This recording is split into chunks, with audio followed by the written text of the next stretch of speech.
ഈശ്വര ചൈതന്യം ഒന്നേയുള്ളൂ എന്നും ആരാധകരുടെ തൃപ്തിയും സൗകര്യവും അനുസരിച്ചാണ് ദൈവങ്ങൾക്ക് രൂപഭാവങ്ങൾ കൈവരുന്നതെന്നും നമുക്കറിയാം. ഇനി ഇന്നത്തെ ദീപാരാധന കാഴ്ചയ്ക്കായി ക്ഷേത്രാങ്കണത്തിലേക്ക് പോകാം.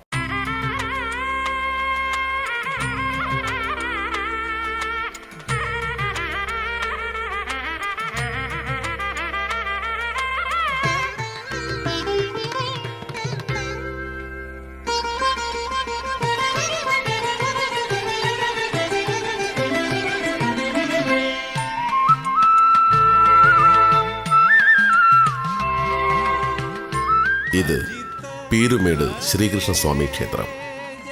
ആശ്രിത വത്സലനും ഭക്തരക്ഷകനുമായ സാക്ഷാൽ ശ്രീകൃഷ്ണ ഭഗവാൻ ഭക്തർക്ക് എല്ലാവിധ അനുഗ്രഹാശിസുകളും നൽകി വരുന്ന ഒരു ക്ഷേത്ര സങ്കേതമത്രേ പീരുമേട് ശ്രീകൃഷ്ണസ്വാമി ക്ഷേത്രം. സംഗീതമോ വേണുഗോപൻ ആദിസംഗീത സ്വരപത്മനാഭൻ. ഭാരതീയ പുരാണങ്ങളിലെയും മഹാഭാരതത്തിലെയും മുഖ്യ കഥാപാത്രമായ ശ്രീകൃഷ്ണൻ മഹാവിഷ്ണുവിന്റെ ദശാവതാരങ്ങളിൽ ഒന്നത്രേ. ഭക്തിയുടെയും കാവ്യഭാവനയുടെയും പ്രണയസങ്കല്പത്തിന്റെയും സാക്ഷാത്കാരമാണ് ഭഗവാൻ ശ്രീകൃഷ്ണൻ. ഗീതമോ വേണുഗോപൻ ആദിസംഗീത സ്വരപത്മനാഭൻ.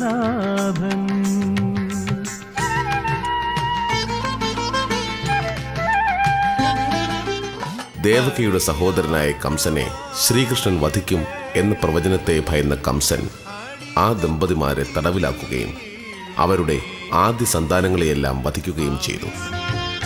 ശ്രീകൃഷ്ണൻ ജനിച്ച ഉടൻ തന്നെ വാസുദേവൻ ആ ശിശുവിനെ അമ്പാടിയിലെത്തിക്കുകയും അവിടെ നന്ദഗോപരുടെയും യശോദയുടെയും പുത്രനായി ശ്രീകൃഷ്ണൻ വളരുകയും ചെയ്തു.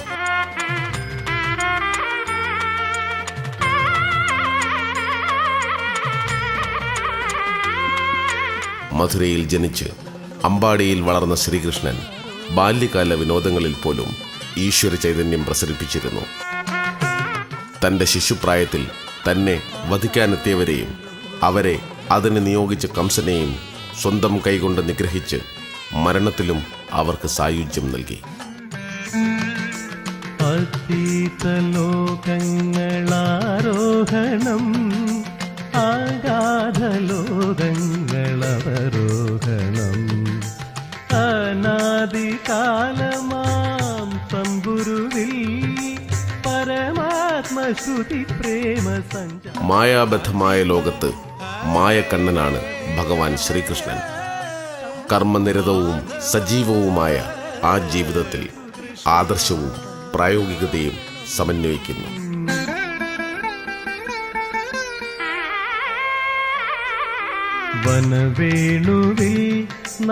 ഭാരത സംസ്കാരം അനുശാസിക്കുന്ന ആധ്യാത്മികതയും ഭൗതികമായ തലത്തിലുമെല്ലാം പൂർണ്ണനായ കൃഷ്ണനിൽ ഗുരുസങ്കല്പം പൂർണ്ണത നേടുന്നു എന്നാണ് വിശ്വാസം. സംഗീതമോ വേണുഗോപൻ ആദിസംഗീത സ്വരപത്മനാഭൻ.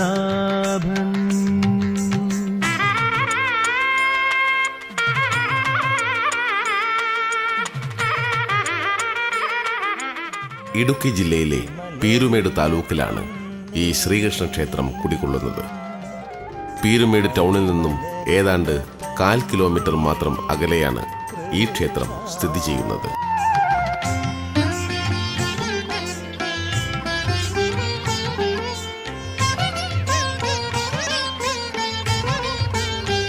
കോട്ടയം കടുത്തുരുത്തിക്ക് സമീപം തത്തമ്പള്ളിയിൽ കാലഹരണപ്പെട്ട ദേവചൈതന്യത്തെ ആവാഹിച്ചാണ് ഈ ക്ഷേത്രത്തിലെ പ്രതിഷ്ഠ നിർവഹിച്ചിരിക്കുന്നത്. മധുരയിൽ പണികഴിപ്പിച്ചു കൊണ്ടുവന്നതാണ് ഇവിടുത്തെ മൂലബിംബം എന്നാണ് കരുതപ്പെടുന്നത്.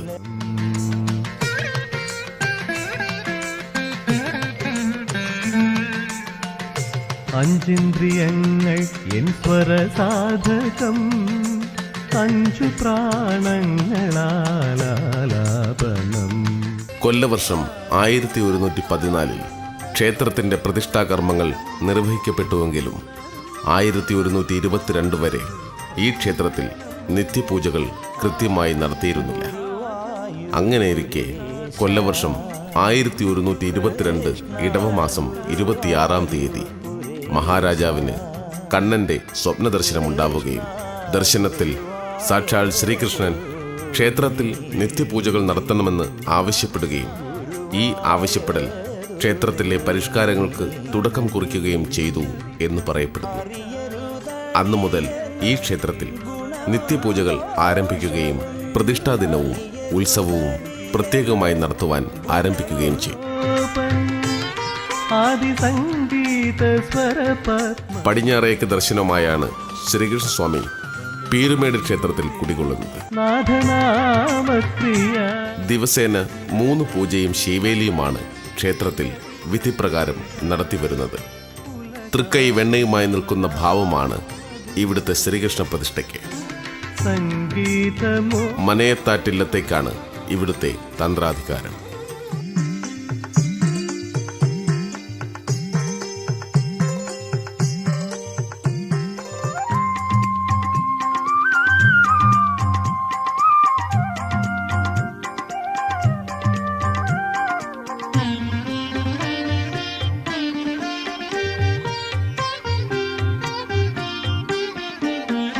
ജയ കൃഷ്ണ മുകുന്ദ മുരാരേ, ജയ കൃഷ്ണ മുകുന്ദ മുരാരേ, ജയ കൃഷ്ണ മുകുന്ദ മുരാരേ, ജയ കൃഷ്ണ മുകുന്ദ മുരാരേ. അമ്പലവാതിൽ തുറക്കും നേരം തുമ്പികളിൽ ഹരിനാമം, അമ്പലവാതിൽ തുറക്കും